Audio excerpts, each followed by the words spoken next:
now. You are not your past. You're you. You're you right now. You might have done some things you wish you hadn't done. Don't dwell on that. You learn from it, that's fine, but don't dwell on it. Just keep moving. Keep moving. Use it as fuel. Say, never again. I get what I did wrong, but don't think that you're that person that made those mistakes. You're the person who's learned.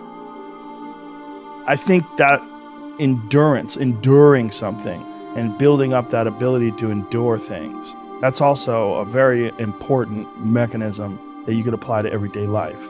Like that, the mechanism of understanding how to endure.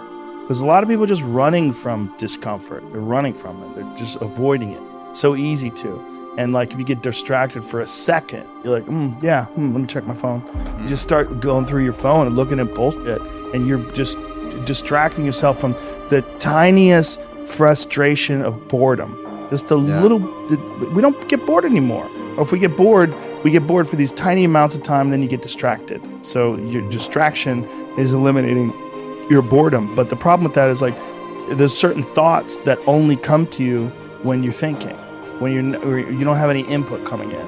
When we're constantly looking at our phones, the only input you're getting is input from other people. And sometimes that's good. Sometimes you get good stuff out of that. But it's like a diet of only fruit. It came out of, you need some protein. Yeah. Like you need to get some other things in your diet.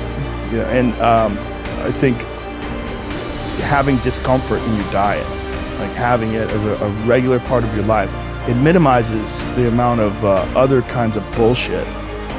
And I think that insanity and greatness are next door neighbors, and they borrow each other's sugar.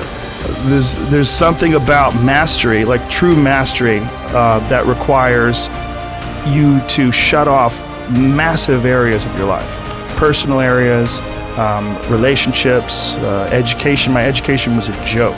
I mean, until I was 21 years old, until I started doing stand-up comedy, I didn't read books. I mean, I might have read a Stephen King book here and there to kill time. I was on the train on my way to training, but there was no desire to educate myself. If I was educating myself, it was maybe reading the Book of Five Rings to learn better strategy to be a better fighter. That was all it was. Or was there ever a point where you said, I'm a little out of balance, I need to go the other way? Well, I realized I was a flawed person for sure.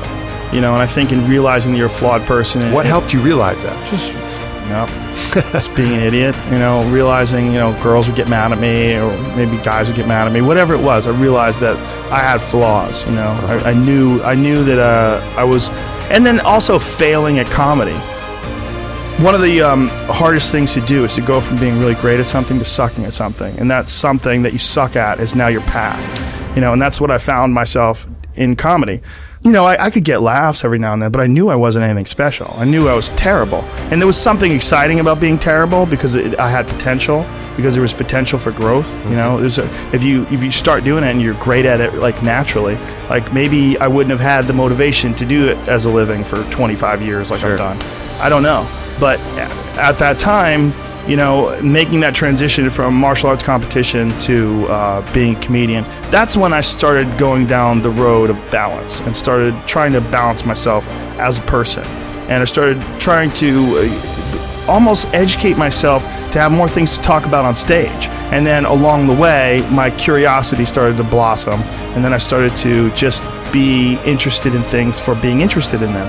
And as I got better as a comedian, I became less worried about what other people thought about me and more worried about just improving and keeping this sort of momentum going. And as I relaxed more, in having some success in life and sort of not